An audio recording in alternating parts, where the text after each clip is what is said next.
सेदिन मामार जन्मदिन पर आम चेन्नई जो बोली एयरपोर्ट गल ठीक से फोन कर फैक्ट्री निया लगे मामा छातर खसी पड़ा आसा को केत मानस बाबू शुणी मत कहले तू बस मु गाड़ी नहीं मु प्रतिबाद कली हेले मु तो सुनिले मु कहते बाबू सीट बेल्ट पिंधंतु मु तो सीट बेल्ट पिंधि नथिली मो मामा को देखा पाई खूब जोर गाड़ी चलो मु मना करते बाबू एते जोर गाड़ी चलांतु हेले मो होटल तो गाड़ी का कंट्रोल बाहर चली गया और पूरा अंदर तक पछपट में गाड़ी का जोर से पिटी है क्या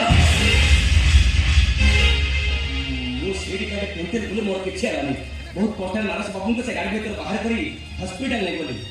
एई 7 दिन हो कैपिटल हॉस्पिटल रे मानस बाबू को ट्रीटमेंट चली एते सब घटना घटी गला हमको नजरे कथा लुचे तो कौन पाए एठी पाछे से घटना विषय काको न देला पई मानस बाबू मते आनु देइथिले अब सही एक्सीडेंट मानस बाबू का मुंडटा स्टीयरिंग में जोर रे पिटी हे गला तापरे सबुदिन पई मो दृष्टि शक्ति हराई बसली